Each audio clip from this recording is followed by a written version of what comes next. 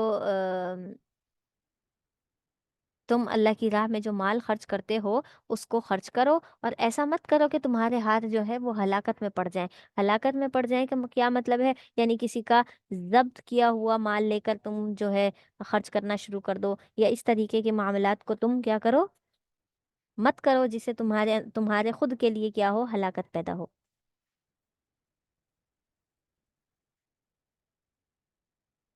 وَأَحْسِنُوا، اور احسان کرو لوگوں پر، ٹھیک ہے، اور لوگوں پر کیا کرو، احسان کرو۔ ہم،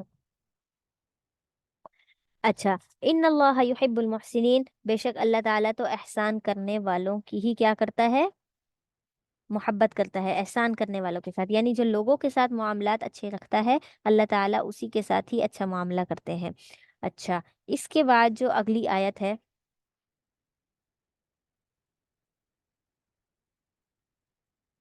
اگلی جو آیت ہے وہ حج اور عمرے کے متعلق ہے، کہ جب کوئی شخص عمرے کی نیت کر لے تو پھر وہ اس عمرے کو مکمل کرے، ٹھیک ہے،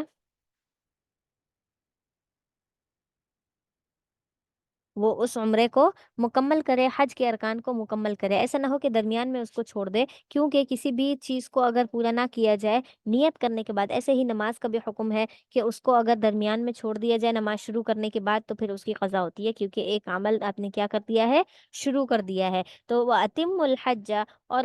حج کو پورا کرو، وَالْعُمْرَةَ، اور عمرے کو پورا کرو، فَإِنْ أُحْصِرْتُمْ، اگر تم روکے جاؤ۔ یہ اس وقت کی آیت ہے جب کیا ہوا تھا، آپ صلی اللہ علیہ وسلم اور مسلمان کیا ہو گئے تھے، حج اور عمرے کی نیت سے گئے تھے اور احرام بھی باندھ لیا تھا۔ اب یہاں پر شک و شبہ پیدا ہو گیا کہ اب کیا کریں، کہ بھئی انہوں نے تو اندر داخل ہونے ہی نہیں دیا، عمرہ کرنے ہی نہیں دیا، تو اب ہم کیا کریں،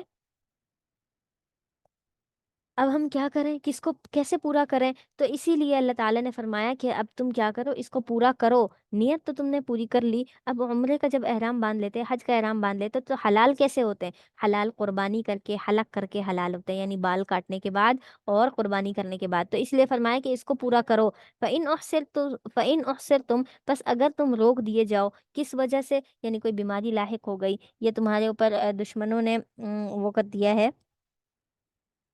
اور تم نہیں جا سکتے آگے، تو فَمَسْتَيْسَرَ مِنَ الْهَدِي، تو جو بھی تمہیں میسر ہو، فَمَسْتَيْسَرَ، جو بھی تمہیں میسر ہو، من الہدی، قربانی میں سے، قربانی جس چیز کی تم کر سکتے ہو وہ کرو، وَلَا تَحْلِقُوا رُؤُوسَكُمْ، اور تم مت منڈواؤ اپنے سروں کو، یعنی سر کے بال نہ کٹواؤ، حَتَّى يَبْلُغَ الْهَدْيُ مَحِلَّهُ، یہاں تک کہ قربانی کا جانور جو ہے وہ محلہ، اپنی جگہ پر پہنچ جائے۔ تو